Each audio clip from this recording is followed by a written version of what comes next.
श्रीगुरु दीनतारणं वंशाकल्पतरुर्भ्यश्च कृपा सिन्धुभ्यैव च पतितानां पावनेभ्यो वैष्णवेभ्यो नमो नमः। नमो महावदन्याय कृष्ण प्रेम प्रदायते कृष्णाय कृष्ण चैतन्य नामिने गौरत्विषे नमः। नमस्ते तु हलग्राम नमस्ते मुसलायुध नमस्ते रेवतीकांत नमस्ते भक्तवत्सल नमस्ते बलिनाम श्रेष्ठ नमस्ते धरणीधर प्रलंबारे नमस्ते तु त्राहि मां कृष्ण पूर्वज। हे कृष्ण करुणा सिंधु दीनबंधु जगतपते गोपेश गोपिकाकांत राधाकांत नमस्तुते। तप्त कांचन गौरांगी राधे वृंदावनेश्वरी वृषभानुसुते देवी प्रणमामि हरिप्रिये। वन्दे नन्दव्रजस्त्रीणां पादरेणुमवीक्ष्णसा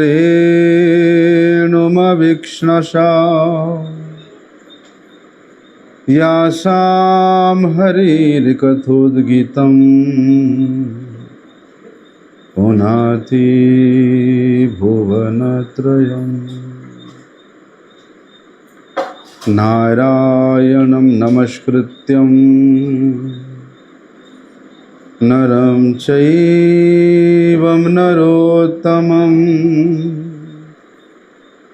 देवीं सरस्वती व्यासं ततो जयमुदीरये। भक्त्या विहीनमपराधलक्ष्यै क्षिप्ताश्च कामादितरङ्गमध्ये कृपामयि त्वां शरणं प्रपन्नं वृन्दे नमस्ते चरणारविन्दं।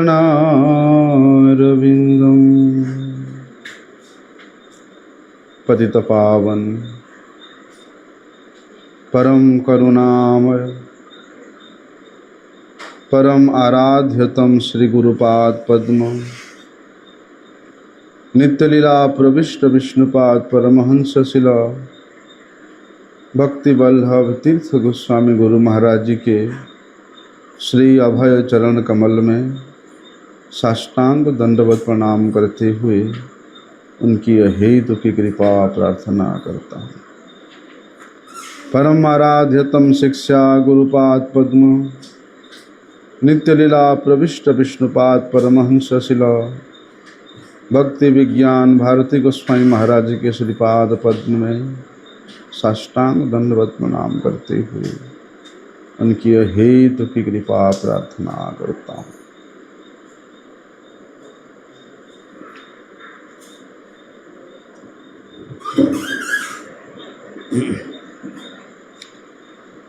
तो कल हम लोगों ने श्रवण किया था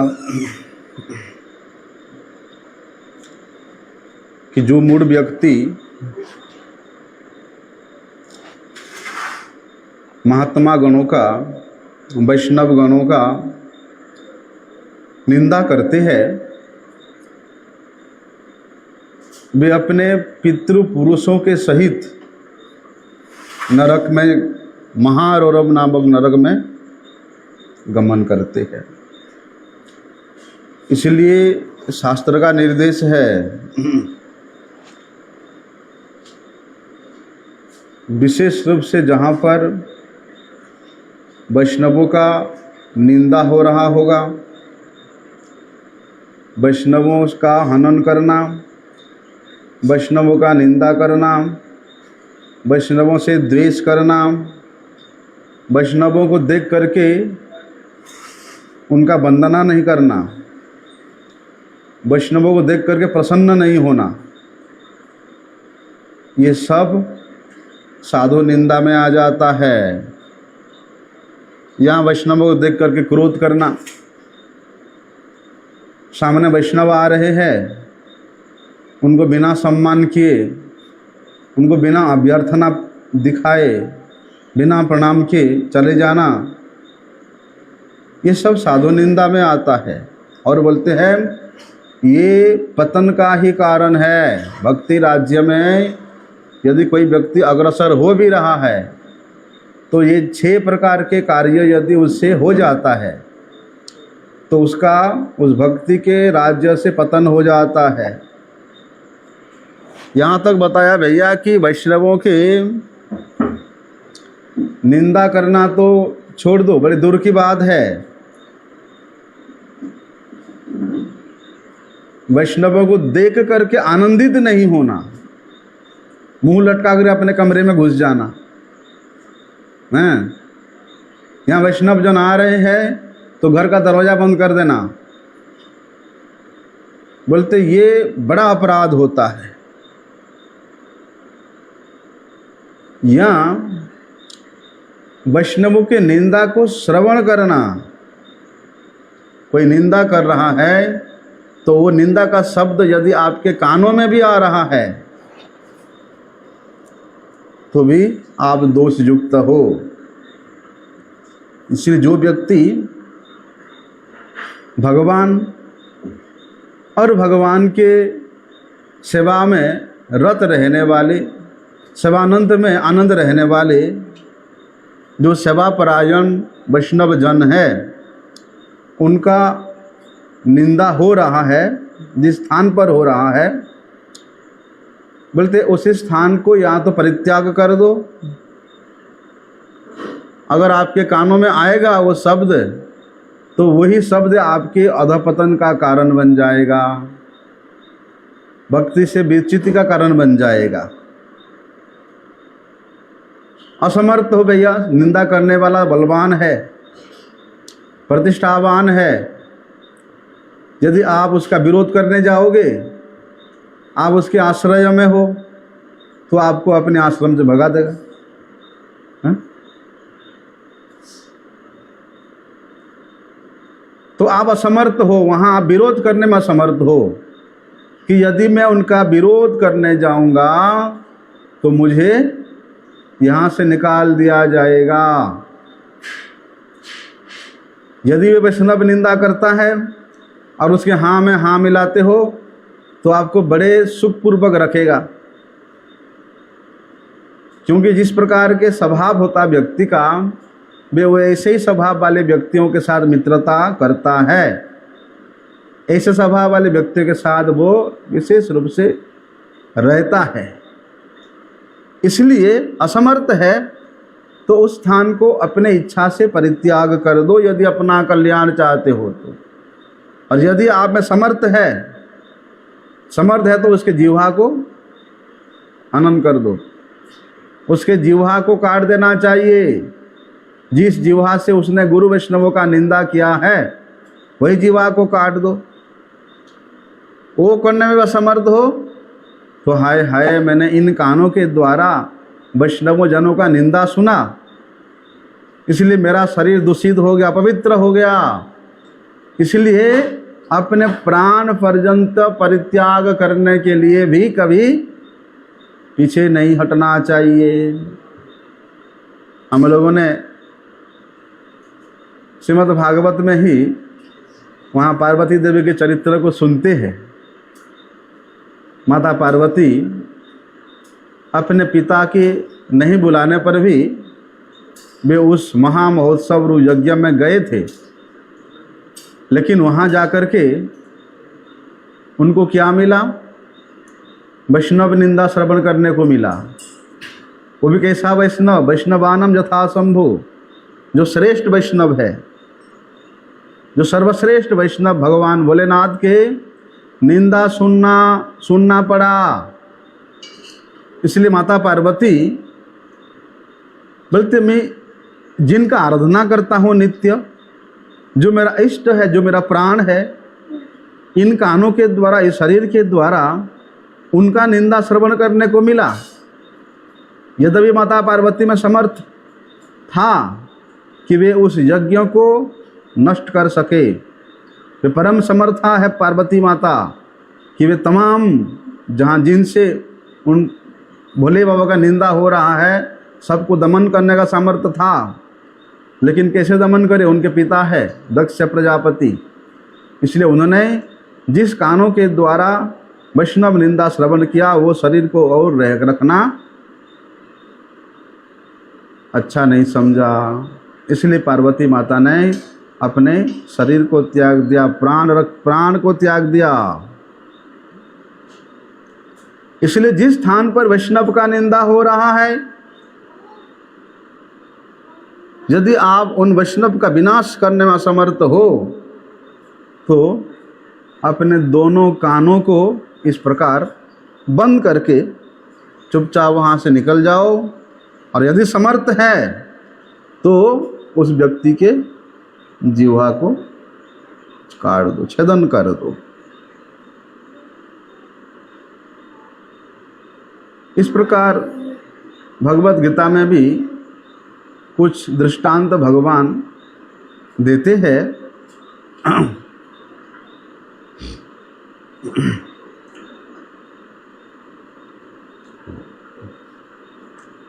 कि कभी भी भक्त जनों का निंदा नहीं करना या श्रवण नहीं करना। यदि ये दो कार्य, नाम अपराध का सबसे पहला अपराध ये है, यदि ये दो कार्य से आप निरत रहते हो, निवृत्त रहते हो, तो आपका आने वाले जो अपराध है, नौ अपराध, वो नहीं हो पाएगा। ये उसका जड़ है, साधु निंदा करना और साधु निंदा श्रवण करना कभी नहीं करना चाहिए। इसलिए वहाँ पर हम लोग श्रवण कर रहे थे कि भैया हरिनाम, हरे नामानुकीर्तनम, हरिनाम संकीर्तन करना ही, और वो भी उच्च स्वर में हरिनाम संकीर्तन करना ही, ये मुक्तकुल रूपास्य मानम, चाहे मुक्त हो या बद्ध हो, बल्कि दोनों व्यक्ति के लिए ये सर्वश्रेष्ठ उपाय है। इससे और उत्कृष्ट साधन कुछ भी नहीं है। लेकिन वे उत्कृष्ट साधन को करने के लिए हमारे आचार्यगणों ने हम लोगों को जो विधान बताया, उस विधान के अनुसार, अर्थात नामापराध से वर्जित होकर के वे साधन करना पड़ेगा। जैसे कि भगवान का नाम तो भैया परम पवित्र है, और भगवान कहते हैं कि मैं तो अपने नाम में सभी प्रकार के शक्ति अर्पण करके रखा हूँ। और शास्त्र का ऐसा भी निर्णय है कि भगवान के एक नाम में जितना शक्ति है, जितना सामर्थ्य है, एक पापी व्यक्ति अपना संपूर्ण जीवन कितना भी पाप करे, कितना अधिक से अधिक पाप करे, बल्कि वे एक नाम में जितना समर्थ है उन पाप को हरण करने के लिए पापी व्यक्ति उतना पाप कर ही ना सके। इसलिए जब भगवान के नाम सर्वसमर्थ है तो वो भगवान के नाम का आश्रय लेकर के यदि आप संसार में प्रतिष्ठा प्राप्त करना चाहते हो, भगवत भक्ति का आश्रय लेकर के आप संसार में ख्याति प्राप्त करना चाहते हो, भगवान का नाम का आश्रय लेकर के आप लोक संग्रह करना चाहते हो, धन संग्रह करना चाहते हो, तो उसी से नाम प्रभु कभी भी प्रसन्न नहीं होते हैं। इसलिए भगवान के नाम जिस प्रकार भगवान से अभिन्न है, उसी प्रकार भगवत कथा भगवान से अभिन्न है। जिस प्रकार नाम का आश्रय लेकर के आप अपना पूजा प्रतिष्ठा ख्याति प्राप्त करने का आशा नहीं कर सकते हो, ठीक उसी प्रकार भगवती कथा को लेकर के भी आप अपने पूजा प्रतिष्ठा की आशा नहीं कर सकते हो। यदि लेश मात्र भी कहीं आपके प्रतिष्ठा का आशा रहेगा, प्रतिष्ठा की आशा रहेगा, तो वे व्यक्ति वास्तविक रूप से वे भगवत कथा नहीं किया, वे वास्तविक रूप से निष्कपट रूप से वे भगवत नाम का कीर्तन नहीं किया। इसलिए लोक संग्रह करने के लिए, शिष्य संग्रह करने के लिए, धन संग्रह करने के लिए, प्रतिष्ठा संग्रह करने के लिए बोलते भगवत नाम को, भगवत कथा को कभी भी उपयोग में नहीं लाना चाहिए। और भगवान जब यहाँ तक बताते भाई जो अनन्य रूप से मेरा ही चिंतन करता है, मेरा ही नाम का स्मरण करता है, निष्कपट रूप से अत्यंत श्रद्धायुक्त होकर के मेरे ही कथा को श्रवण करता है, बोलते ब्रह्मा के जो दुर्लभ वस्तु है वो भी भगवान प्रदान कर देते हैं। तो संसार के छोटे छोटे पद प्रतिष्ठा के पीछे में क्या है, कहाँ से उठाकर कहाँ ले जाते हैं। इसलिए नाम के आधार पर ख्याति प्राप्त करने का आशा, प्रतिष्ठा प्राप्त करने का आशा, ये भी नामापराध ही है। भाई देखो, भगवान तो इस अनंत विश्व ब्रह्मांड के मालिक है, स्वामी है, और भगवान के अनंत नाम है। अलग अलग ब्रह्मांड में अलग अलग नाम से भगवान परिचित है। और अलग अलग ब्रह्मांड में अलग अलग युक्त तारक मंत्र होता है भगवत नामावलियों से युक्त होकर के। इसलिए जितने भी भगवान के नाम है, जहाँ पर जिस प्रकार की व्यवस्था की संस्कृति दी गई है, बोलते उस प्रकार का नाम में आधार युक्त होकर के, शरणागत होकर के यदि कोई भगवान को वही नाम से स्मरण करता है, पुकारता है, तो वही साधन, वही नाम ही उसको पूर्ण सिद्धि प्राप्त करा सकता है। लेकिन नाम में आप किसी प्रकार के अर्थवाद का आरोप नहीं लगना चाहिए, क्योंकि भगवान का नाम किसके लिए है, किसके उद्देश्य से, भगवान के निमित्त है। जब भगवान का नाम हम लोग स्मरण करते हैं तो स्वयं भगवान ही हमारे स्मरण पद पर उदित होते हैं। इसलिए जब भगवान के स्वरूप यदि स्मरण पर पे उदित ना हो तो वे नाम जप को नाम जप नहीं कहा जा सकता। भगवान का नाम और नामी में जब हम अभेद तत्व को विचार करते हैं तो फिर वहाँ नाम लेने मात्र से भगवत स्वरूप हमारे हृदय में प्रकाशित हो जाना चाहिए। यदि भगवत स्वरूप प्रकाशित नहीं होता है तो समझ लेना आपका नाम प्रभु के चरणों में अपराध हो रहा है। और भगवान के ये अनंत नामों को गायन करने में कोई रोक टोक नहीं है। जिस जिस ब्रह्मांड में जीव है, जिस जिस ब्रह्मांड में भगवान जिस जिस रूप में प्रकट हुए हैं, उन रूपों के नामों का जीव बिना किसी के रोक टोक जप कर सकता है, कीर्तन कर सकता है। क्योंकि भगवान के जितना भी नाम है सब मंगलम मंगलानाम, मंगल से परम मधुर है, मधुर मधुरान, मधुर से सुमधुर है। इसलिए प्रत्येक नाम इतना कल्याणप्रद होने के कारण बोलते उन नामों को लेकर के आप अपने सांसारिक प्रतिष्ठा, सांसारिक वस्तुओं को प्राप्त करने का आशा नहीं करना चाहिए।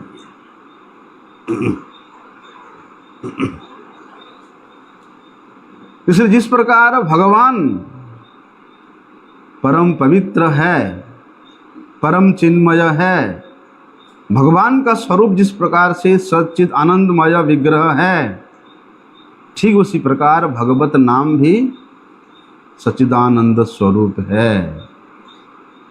किस प्रकार से अनुभव होगा? जब ये अपराध से विमुक्त होकर के हम लोग नाम प्रभु के चरणों के शरण में जाएंगे, तब भगवान के ये सच्चिद आनंद स्वरूपमय जो स्वरूप है वो नाम में ही हमको अनुभूति प्राप्त होगा।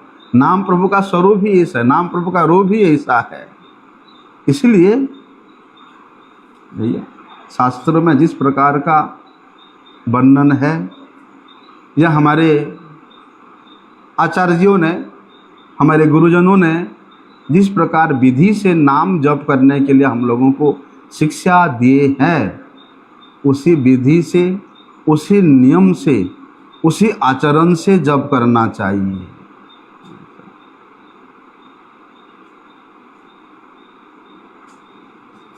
जब नाम का आधार स्वरूप ये जो माला है, उस माला को ही हम लोग सम्मान नहीं कर पाते हैं।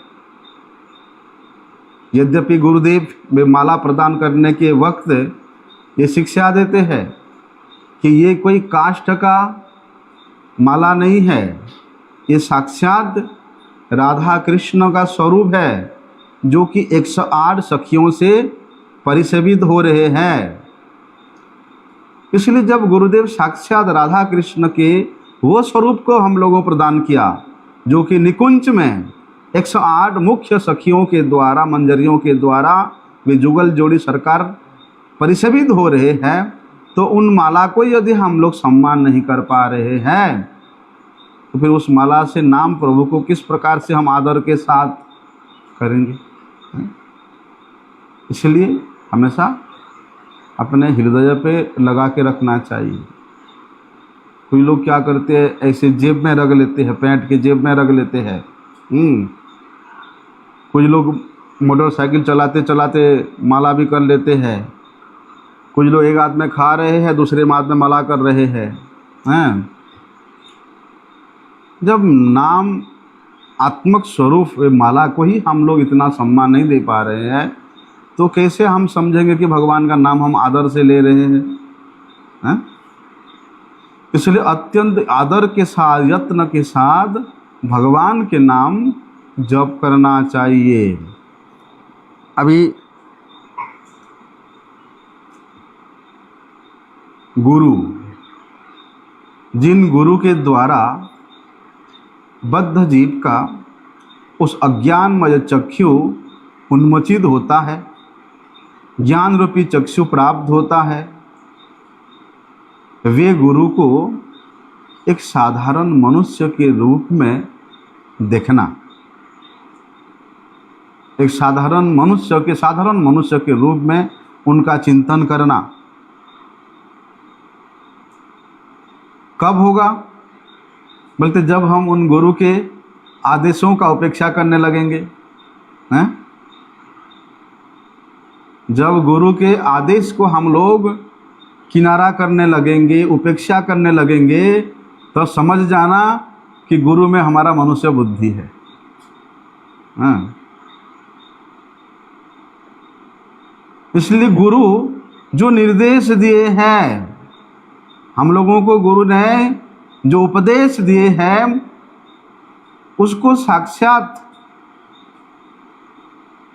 अक्षुण्ण शब्द के रूप में, अक्षुण्ण उपदेश के रूप में स्वीकार करके उसके अनुसार ही अपना जीवन को परिचालित करना, मतलब समझा जाएगा कि आप गुरु को साधारण नहीं मान रहे। केवल विचार करने से नहीं, देखने से नहीं, हम तो कभी गुरुदेव को साधारण मनुष्य बुद्धि नहीं किया, लेकिन गुरुजी ने कुछ कुछ ऐसे कठिन कठिन निर्देश देते हैं, उसको हमसे पालन नहीं होता, इसलिए हम उसको छोड़ देते हैं। हैं? कहाँ तक विचार करोगे? नहीं। कैसा निर्देश देखो। और उन्हीं का नाम सुना होगा आप लोगों ने, कैसा गुरुनिष्ठा। गुरुकुल में बेअरणी अपने और बालकों के साथ वे शिक्षा ग्रहण करते थे। अभी रात को अत्यंत बारिश हुआ, बहुत बारिश हुआ, तो गुरुजी ने सभी शिष्यों को अपने सम्मुख बुलाते हैं और कहते हैं कि इतना बारिश हो रहा है तो अभी पानी रोक लेना अच्छा है, ताकि पानी रुकेगा तो हमारा खेती में अच्छा फसल होगा। तो उन्होंने रात्रि के समय में शिष्यों को भेजा। शिष्य लोग, बारिश हो रहा है, रात्रि के समय में अंधेरा में कुछ कुछ शिष्य जाने के लिए तैयार नहीं हुए। कुछ शिष्य गए, प्रयास किया, मिट्टी ला करके जैसे डालते ऐसे ही बह जाता, वापिस आ गए। लेकिन वे अरणी, वे देखा मिट्टी डालने से नहीं रुक रहा है, पानी बह के चले जा रहा है, इसलिए उस मेड़ पे वे स्वयं लेट गया। लेटा हुआ सुबह हो गया। गुरुजी पूछते हैं कि भाई अरणी क्यों नहीं आया? जाओ देखो, तुम लोग सब उसको छोड़ के आ गए हैं, उसको कुछ हो गया होगा, कोई हिंसक जंतु खा गया होगा।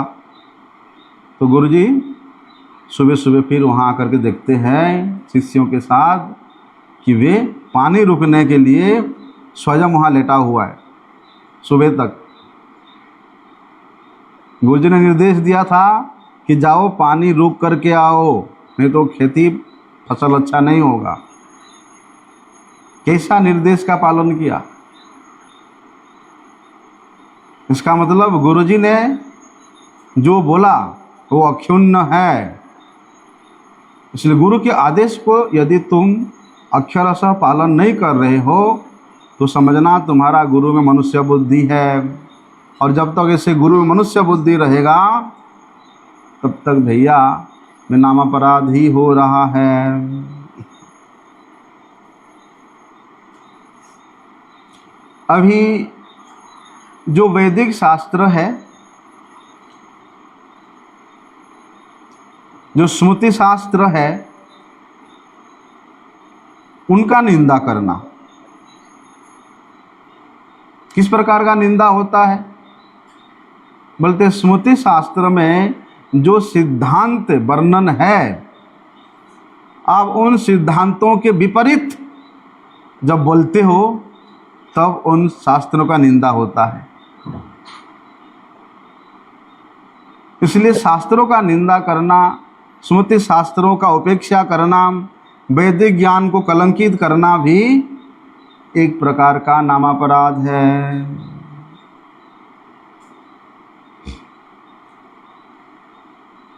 जिस प्रकार संसार के अनेक कार्य है, होम करना, यज्ञ करना, दान करना, पुण्य करना, योग करना, तपस्या करना, बोलते इन क्रियाओं के सहित भगवत नाम को समान समझना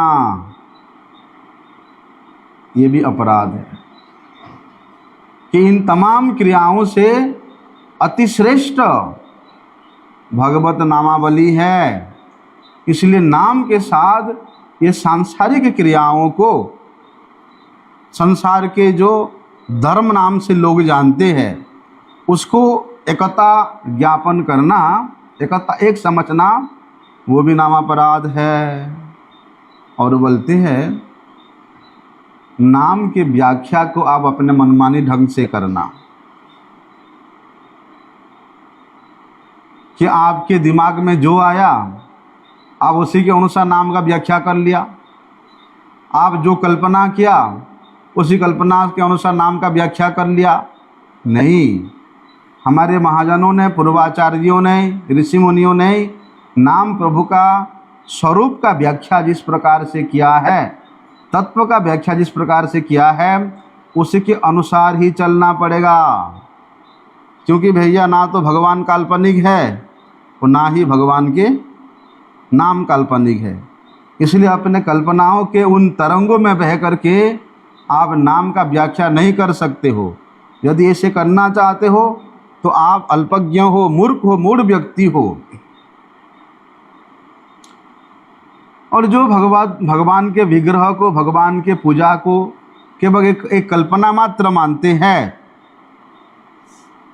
उस प्रकार के व्यक्ति भगवान के नाम को भी काल्पनिक समझते हैं। तो इस प्रकार भगवान के नाम को अपने कल्पनाओं के द्वारा समझते हुए यदि कोई नाम का कीर्तन करता है, वो कभी भी अपनी वास्तविक सफलता को प्राप्त नहीं कर सकता है। और नाम के बल पर पाप करना,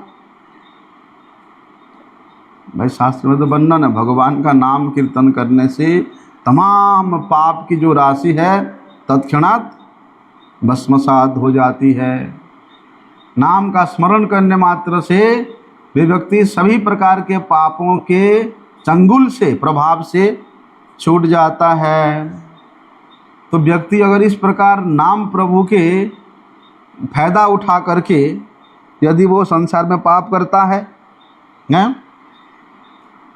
और नाम का जप कर लेता है, पाप करता है, नाम जप कर लेता है, सोचता है कि मेरा पाप जो है ध्वंस हो रहा है। बोलते हैं नाम के बल पर पाप करना तो भैया नाम प्रभु के चरणों में सबसे बड़ा अपराध है। और ऐसे जो अपराधी है, ऐसे अपराधी के शुद्धि के लिए शास्त्र में कोई व्यवस्था नहीं दिया गया है। हाँ, कोई व्यवस्था नहीं दी गया है। इसलिए भले ही भगवान के नाम जप करने से पहले, नाम प्रभु के आश्रय लेने से पहले व्यक्ति बहुत पाप किया है, कोई बात नहीं, लेकिन जैसे ही वे नाम प्रभु के शरण लेता है, नाम जप करते करते नाम के प्रभाव से उसके पूर्वकृत जितना पाप है स्वध्वंस हो जाता है। लेकिन नाम प्रभु का आश्रय लेकर के यदि पाप करेगा तो वो कभी ध्वंस होने वाला नहीं है, वरन उसको पतन की ओर ले जाएगा। इसलिए भगवान के इस पवित्र नाम को आज यदि आप शरण ग्रहण करते हो तो वास्तव में आपके हृदय में वो ज्ञान की प्राप्ति हो जाती है, जिस ज्ञान प्राप्त करने के बाद फिर जीव कभी नाम प्रभु को उपेक्षा नहीं करता, नाम प्रभु काल्पनिक नहीं समझता, नाम प्रभु के बल पर पाप नहीं करता। लेकिन यदि व्यक्ति निष्कपट से निरपराध होकर के एक नाम भी भगवान का ले ले, वही नाम के एक नाम के द्वारा उसके दिव्य ज्ञान प्राप्ति हो जाती है, उसके तमाम जन्मों की जो बंधन है वो छूट जाता है, और वही एक नाम, एक कृष्ण नाम उसको कृष्ण प्रेम प्रदान करने में परम समर्थ होता है। इसलिए नाम के बल पर पाप करने का आशा हमेशा दूर रखना चाहिए। नाम प्रभु को किसी शुभ कर्म के द्वारा तुलना करना वो भी नाम अपराधी है, क्योंकि नाम प्रभु को कीर्तन करना ये भगवान का शुद्ध सेवा है। यहाँ तक बताया, यदि आप नाम चिंतन से, नाम स्मरण से विरत होकर के भगवान का सेवा भी कर रहे हो तो उसमें आपको सेवा का वास्तविक फल प्राप्त नहीं होगा। एक प्रकार से तो यहाँ बताया गया है कि नाम स्मरण विहीन होकर के आप भगवत सेवा करने पर भी वो सेवा के रूप में उसको गिना नहीं जाता, उसको कर्म के रूप में गिना जाता है। इसलिए सेवा करते करते क्या करना चाहिए? नाम प्रभु का शरण लेना चाहिए। हैं? हाथ में सेवा करो और मुँह में भगवान के नाम का कीर्तन करो, हृदय में भगवान के नाम का स्मरण करो। वास्तव में वही सेवा ही फलीभूत होता है। इसलिए नाम का सेवा ही सबसे श्रेष्ठ सेवा है, परम पवित्र सेवा है। नाम सेवा से और पवित्र शुभ सेवा कुछ है ही नहीं। क्यों? नाम का सत्ता और साक्षात भगवान का सत्ता बोलते दोनों एक ही है, उसमें किसी प्रकार का कोई भेद नहीं है। इसलिए नाम प्रभु का आश्रय लेकर के आप उसी के फायदा उठाना चाहोगे। किस प्रकार का फायदा? सांसारिक फायदा, जागतिक फायदा, भौतिक फायदा, तो वो अच्छा नहीं है, नहीं करना चाहिए।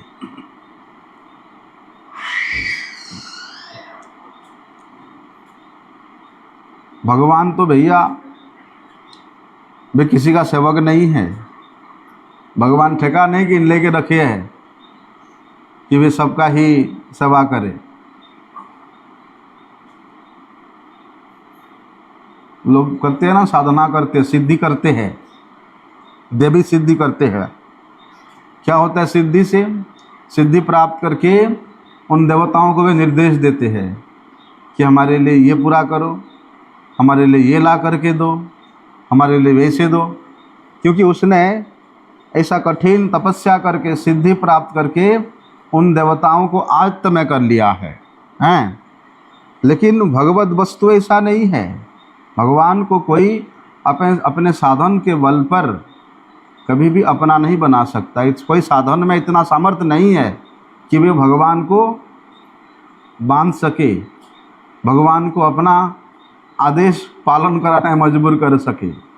भगवान सर्वतंत्र स्वतंत्र स्वराट है। ऐसा कोई साधना नहीं है, कोई तपस्या नहीं है जो भगवान को अपने नियंत्रण में रख सके। इसलिए भगवान असमूर्ध तत्व है। भगवान तो भैया अपने इच्छा से अपने भक्त को आनंद प्रदान करने के लिए वही नाम जपकारी, शुद्ध नाम जपकारी वैष्णव के हृदय में बंध जाते हैं।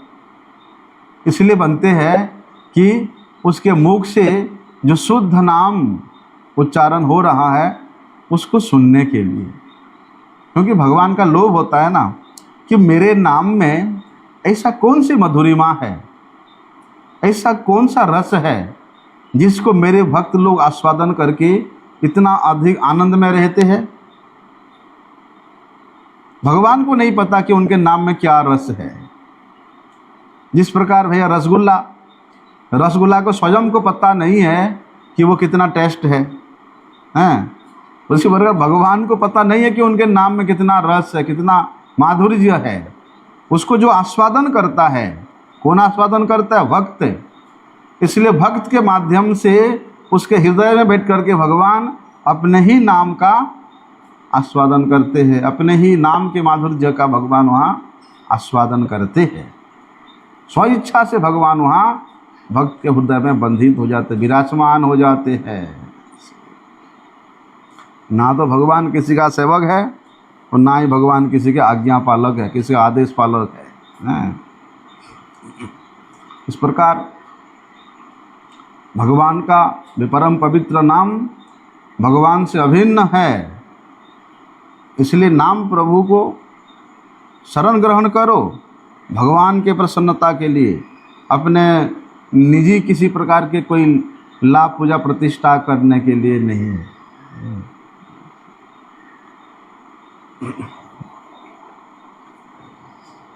भैया जो लोगों का नाम के प्रति श्रद्धा नहीं है, ऐसे लोगों को नाम का उपदेश देना भी एक प्रकार का नाम अपराध है। कितना भी उनको समझाओ भैया माला भी दे दो, सुलह माला करने को बोलो, वो लोग नाम जप नहीं करेंगे। सुलह माला क्या, 2-4 माला भी नहीं करते हैं। तो जो लोग इस प्रकार नाम प्रभु के प्रति इच्छुक नहीं है, आकृष्ट नहीं है या अनिच्छुक है, ऐसे श्रोताओं को भी नाम का महिमा अगर आप श्रवण करा रहे हो तो आप नामापराधी हो। क्या होता है, लोग अपने शिष्य की संख्या बढ़ाने के लिए बोलते जो मिला उसी को माला दे दो, बस उसी को शिष्य बना लो। ऐसा शिष्य नहीं बनाया जाता है। कम से कम 1 वर्ष तक शिष्य को अपने पास में रख करके उसका परीक्षा लेना चाहिए, देखना चाहिए कि उसका भक्तों के सेवा के प्रति कितना समर्पण है, भगवान के सेवा के प्रति कितना समर्पण है, नाम के प्रति कितना श्रद्धा है। वो विचार करके उसके बाद उसको शिष्य बनाना चाहिए, उसको हरिनाम प्रदान करना चाहिए। ठीक उसी प्रकार शिष्य भी गुरु के पास 1 वर्ष तक रहने के उपरांत गुरु उस प्रकार अनुभवी है कि नहीं है, गुरु उस प्रकार सभी प्रकार के स्मृति शास्त्र पारंगत है कि नहीं है, गुरु ब्रह्मानुभूति प्राप्त किए कि नहीं है, गुरु को कृष्ण दर्शन हुआ कि नहीं है, हैं, ये सब 1 वर्ष तक गुरु के आश्रम में रह करके देखने के बाद गुरु ग्रहण करना चाहिए। नहीं तो यदि आप गुरु ग्रहण करके छोड़ देते हो तो आप महापातकी हो। ऐसी परिप्रेक्ष्य में गुरु शिष्य दोनों नरक में जाते हैं। ये कोई साधारण बात नहीं है। आजकल तो फैशन बन गया गुरु बनना और शिष्य बनाना। बड़ा ही सिद्धांतिक विचार है तो जगत गुरु श्रील प्रभुपाद जी ने विचार को स्थापित किया है। इसलिए ऐसे व्यक्ति को मत दो हरिनाम। जो नहीं करेगा भैया, आजकल एक फैशन बन गया है, लोग जो है माला गले में टाल के आएंगे, मोटा मोटा कंठी पहन के आएंगे, कानों में तुलसी का पता नहीं वो तिलक लगा के आएंगे और साथ में गोपाल जी को लेकर के आएंगे और यहाँ गली गली में डोलते रहेंगे। एक फैशन बन गया है और बोलेंगे कि हमने जो है गुरु ग्रहण किया है। वही व्यक्ति जो आज वृंदावन में इतना फैशनेबल होकर के हैं, गोपाल जी को गोद में उठा करके कितना भाव दिखा रहा है, कल जाओ कॉलेज में देखो उसको। इसलिए ऐसे लोगों को मत दो, जो जिसका इच्छा नहीं है, जो जिसका श्रद्धा नहीं है, जिसका आसक्ति नहीं है नाम के प्रति। यदि कोई गुरु नामधारी व्यक्ति ऐसे अश्रद्धालु को हरिनाम देता भी है, वो भी नामापराधी है।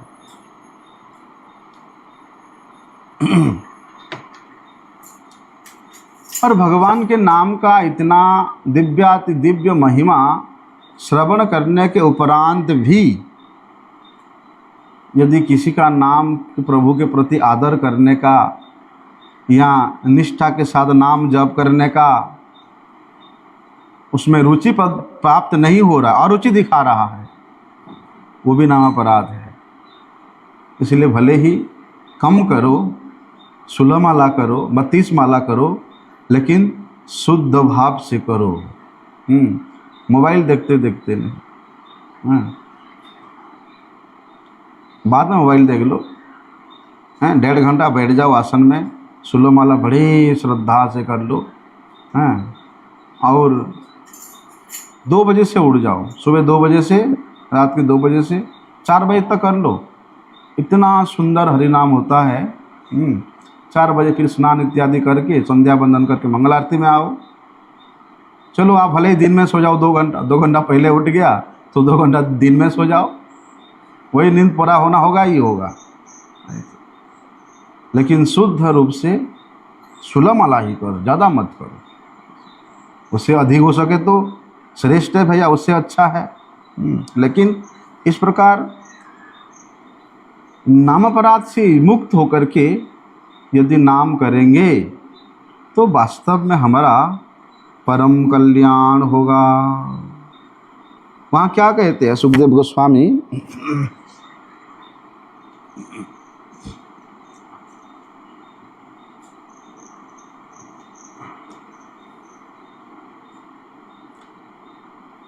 कि जो बद्ध जीव है, बद्ध जीव मतलब जो अपने स्वार्थ के लिए जीना चाहता है, अपने सुख सुविधा के लिए जो जीना चाहता है, वो बद्ध जीव है। तो ऐसे जो बद्ध जीव है, कृष्ण सेवा के व्यतीत दूसरे दूसरे वस्तुओं की, दूसरे दूसरे व्यक्तियों की सेवा करने का इच्छा रहने के कारण वो व्यक्ति वास्तव में कभी भी हरिनाम नहीं कर सकता है। इसलिए क्या करना चाहिए उसको? बल्कि उसका जो आसक्ति वहाँ लगा हुआ है उसको परिवर्तन करके यहाँ लगाना चाहिए। आगे वाले श्लोक में वर्णन करते हैं कि किम प्रमत्तस्य बहुभिः परोक्षैर्हाजनारिह वरम मुहूर्तम विदितम घटते श्रेयसे यतः। बोलते किम प्रमत्तस्य बहुभिः, कि भैया भले ही तुमको इस जीवन में यहाँ लाभ, पूजा, प्रतिष्ठा बहुत प्राप्त हो गया, भले ही आपको सांसारिक भोग की वस्तुएं बहुत प्राप्त हो गया, लेकिन यदि आप इस जीवन के अवधि में जितना आपका परमायु है, उतने समय में यदि भगवत चेतना के प्रति, भगवत भक्ति के प्रति आपका आसक्ति नहीं हुआ, तो फिर वो लाभ, पूजा, प्रतिष्ठा प्राप्त क्या हुआ, जीवन का कोई मूल्य नहीं है। इस बात को सुखदेव गोस्वामी बता रहे हैं कि वरम मुहूर्तम विदितम, यदि आप एक मुहूर्त काल भी भगवान के लिए बिताए होते, केवल भगवत प्रसन्नता के लिए आप एक मुहूर्त भी जिए होते,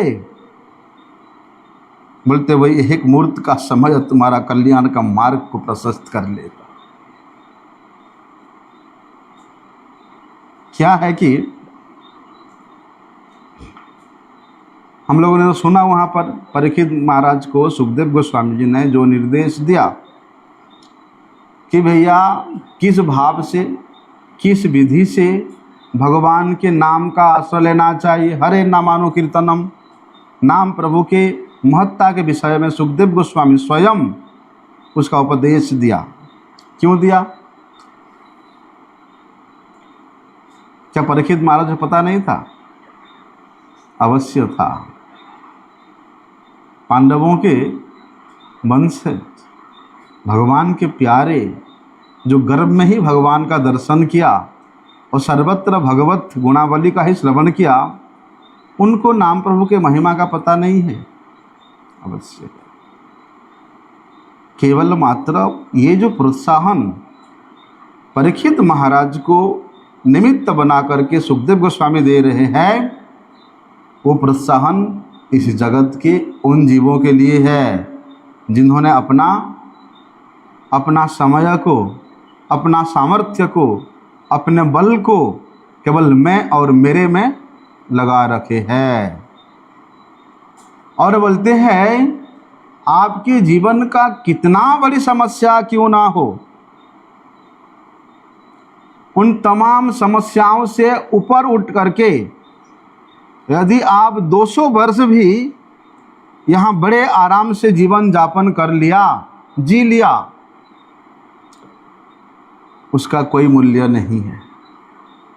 वो 200 वर्ष में यदि आप एक क्षण काल भी परमार्थ के लिए बिताया है, परमार्थ चेतन जागृत करने के लिए नियोजित किया है, बोलते हैं वही एक मुहूर्त काल आपके जीवन का श्रेयस्कर है। क्योंकि भैया वो जो परमार्थ है वो सत्य, चित और आनंद से परिपूर्ण है, और वे एक मुहूर्त काल में वे सत्य, चित, आनंद के स्वरूप को तुमने जो प्राप्त किया, अनुभव किया, वास्तव में वही तुम्हारे मंगल के रास्ता को प्रशस्त करता है। क्या होता है कि भैया लोग सोचते हैं अरे कौन देखा है जीवन के बाद में, अभी खाओ पियो मौज करो, मरने के बाद कौन देखा है। एक मूर्ख व्यक्ति है, बड़े वो नामधारी है भैया, वो बोलता है ना स्वर्ग है ना नरक है ना परमार्थ है, बोलते जो है यहीं पर है, इसलिए खूब खाओ खूब पियो खूब मौज करो, बोलते यही स्वर्ग है यही नरक है और यही परमार्थ है। बड़ा नाम है उसका, वो इस प्रकार का बोलता है। लेकिन भैया अपने सुदुर्लभ मनुष्य जीवन के इस एक एक क्षण को ऐसे पाशविक वृत्तियों से विरत लगाकर रख करके बोलते हैं हमको व्यतीत करना चाहिए। जीवन को ऐसे ही पशुओं जैसा नहीं गंवा देना चाहिए। अरे जो चेतना को हमेशा अपने हृदय में जागृत करने के लिए इस जीवात्मा को भगवान ने ये चेतना जागृत संभव रूपी शरीर मनुष्य शरीर प्रदान किया, उसके बाद भी यदि आप वे आध्यात्मिक चेतना से रहित हो और पाशविक चेतना के द्वारा आवृत होकर के पशुओं जैसा जीवन व्यतीत कर रहे हो तो तुम्हारे से बड़ा और कोई आत्मघाती है ही नहीं, आत्महत्यारा कोई है ही नहीं। इसलिए भैया जिस प्रकार का निर्देश हमारे गोस्वामी गुरुओं ने प्रदान किया है उसी के अनुसार मनुष्य जीवन के जो निष्कर्ष है उसको वास्तविक कार्य में लगाना चाहिए। निष्कर्ष ये है कि मनुष्य को कभी भी भगवान के भक्तों का निंदा नहीं सुनना चाहिए, ना करना चाहिए, और पवित्र नाम के आश्रय लेकर के उनके शरण ग्रहण करना चाहिए। इसलिए क्या करना है, वे जो एक मुहूर्त है उसको किस प्रकार से नियोजित करना है। सारा जीवन तो तुमने भजन नहीं किया, वे अंतिम एक मुहूर्त कैसे तुम भगवत चिंतन में नियोजित कर सकते हो। तो उदाहरण देते हैं सुखदेव गोस्वामी जी कि खड़वांगो नाम राजर्षि ज्ञात्वे यत्ता मिहायुषः मुहूर्तात् सर्वमुत्सृज्य गतवान अभयम हरिम। बोलते कि राजा राजर्षि खड़वांग महाराज, उन्होंने देखा कि उनके पता चला उनको उनके जीवन का एक क्षण एक मुहूर्त काल शेष है, इसलिए उन्होंने तुरंत वे एक मुहूर्त काल में अपने आप को सभी प्रकार के सांसारिक कार्यों से मुक्त करके भगवान के शरण ग्रहण कर लिया और भगवत धाम को प्राप्त कर लिया एक मुहूर्त में। इसलिए जो पूरी तरह से जिम्मेदार व्यक्ति है उसको तो भैया हमेशा ये अपने दिमाग में रहना चाहिए कि मेरा क्या कर्तव्य है। वास्तव में स्वरूप से हम सब भगवान के किंकर हैं। किंकर मतलब दास। किंग करो मैं हम, कि मैं क्या करूं, मेरा क्या कर्तव्य है। किसका किंकर है? माधव का किंकर है। इसलिए भगवान माधव के लिए किंग करो मैं क्या करूं, क्या करूं, मेरा क्या कर्तव्य है। जो बुद्धिमान व्यक्ति है हमेशा ये अपने मूल कर्तव्य के प्रति सचेत रहता है। जिसका कर्तव्य बुद्धि नहीं है वो तो भैया ठीक है 10 बजे तक सोते रहो, रात को 2 बजे तक जो है मोबाइल देखते रहो, सुबह 10 बजे तो नाश्ता तो मिल ही जाता है, दोपहर में तो राजभोग का प्रसाद मिल ही जाता है ना। ये कर्तव्यहीनता का सबसे श्रेष्ठ उदाहरण है। लेकिन जिसका कर्तव्य बोध है कि भगवान ने मुझे क्यों ये मनुष्य शरीर प्रदान किया, मेरा क्या कर्तव्य है। यदि मैं भगवान का तो किंकर हूँ ही, लेकिन मेरा क्या कर्तव्य है, इसको जो व्यक्ति हमेशा अपने दिमाग में रखता है, अपने बुद्धि के अग्रभाग पे रखता है, वो कभी भी एक एक मुहूर्त एक एक क्षण भी बेकार में नहीं व्यतीत कर सकता है। इसलिए जीवन की जो आवश्यकता है भैया उसकी पूर्ति के लिए हमने तो बहुत कुछ किया, बचपन से लेकर बुढ़ापे तक किया, जीवन की आवश्यकताओं की पूर्ति के लिए। लेकिन आत्मा की आवश्यकता क्या है? जो मैं वस्तु है, मैं तत्व है, उसका आवश्यकता क्या है? कभी तुमने सोचा? नहीं सोचा। इसका मतलब कुछ भी नहीं किया। जो किया शरीर के लिए किया और शरीर संबंधी वस्तुओं व्यक्तियों के लिए किया। इसलिए भैया बुद्धिमान व्यक्ति वही है इस जीवन के उपरांत आने वाले जीवन में, अगले जीवन में वो किस प्रकार से अपने श्रेष्ठतम पद को प्राप्त कर ले। और श्रेष्ठतम पद क्या है? कि भगवत पाद पद्म को प्राप्त कर ले। उसके लिए उसको चौकन्ने रहना पड़ेगा। देखना, जो जंगल में जो पशु होते ना, हर एक पशु कितना चौकन्ने रहते हैं। क्योंकि जीव जीवस्य जीवनम अहस्तानि सहस्तानि अपादानि चतुष्पदम फाल्गुनी तत्र महत्तम जीव जीवस्य जीवनम।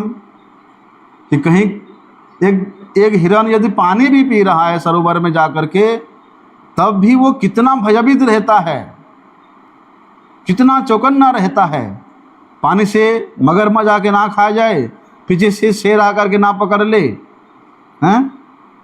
मतलब वो वन में रहने वाले जितने भी जीव हैं, वे अपने प्राण बचाने के लिए कितना चौकन्ना रहते हैं हर क्षण।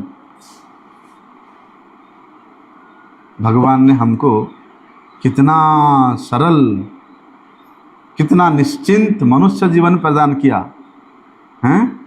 अरे रात को ऐसी चला करके निश्चिंत होकर आराम से सोच तो जाता है, खाने के टाइम में निश्चिंत खा तो लेता है, उन पशुओं जैसा हमेशा भयभीत तो नहीं रहता है। लेकिन इतना सुविधा होने के उपरांत भी हमने अपना वास्तविक कर्तव्य से विमुख होकर के, उन पशुचित कर्तव्यों से रत होकर के अपना जीवन को हम लोगों ने व्यर्थ बिता रहे हैं। कितना बड़ी दुख की बात है। इसलिए हमने मनुष्य जीवन के जो मूल कर्तव्य है, उस कर्तव्य को पालन करने के लिए भगवान ने, या उसकी तैयारी करने के लिए भगवान ने हम लोगों को ये सुवर्ण सुयोग प्रदान किया है। खड़वांग महाराज हैं, राजर्षि खड़वांग, यद्यपि एक संपूर्ण देश का, राज्य का उनके ऊपर उत्तरदायित्व था। अम्बरीश महाराज वे पृथ्वी का एकछत्र सम्राट होने के नाते सभी देशवासियों का उत्तरदायित्व उनके ऊपर था। युधिष्ठिर महाराज, यदि सभी का उनके ऊपर दायित्व था, लेकिन उन्होंने अपने जो वास्तविक दायित्व है, जो वास्तविक कर्तव्य है, उसी से कहीं पीछे नहीं हटे। हमेशा अपने बुद्धि के सामने, अपने चक्षु के सामने वो कर्तव्य परायणता को रख करके उन्होंने एक एक कार्य किया है। क्या था वो? भगवत प्रसन्नता, भगवान के निमित्त कार्य। ऐसे परीक्षित महाराज भी ऐसे है। इसीलिए अपने जो मुख्य कर्तव्य जिसको करने के लिए हम लोग यहाँ आए हैं, उसके प्रति हमेशा चौकन्ना रहना चाहिए, जागरूक रहना चाहिए। और यही बोलते एक आदर्श व्यक्ति का कर्तव्य भी है। अभी भैया देवताओं ने खड़वांग महाराज से प्रार्थना किया कि आप तो इतना धीर हो, इतना बलशाली हो, आप कृपा करके आकर के इन दुष्ट असुरों से हमें बचाइए। तो देवताओं के प्रार्थना से खड़वांग महाराज भी स्वर्ग में जा कर के बल्कि 1000 वर्ष तक वहाँ पर उन असुरों से युद्ध किया और देवताओं को उन्होंने सुरक्षा प्रदान किया। लेकिन इतना करने के उपरांत भी खड़वांग महाराज उनका जो वास्तविक कर्तव्य था उसके प्रति जागरूक थे। युद्ध समाप्ति के बाद देवताओं को उनके साम्राज्य प्राप्त होने के बाद सभी देवता खड़वांग महाराज को कुछ विशेष वर जितना भोग विलास की वस्तु आपको चाहिए आप मांग लो, हम आपको प्रदान करेंगे। लेकिन खड़वांग महाराज, ये खड़वांग महाराज कौन है?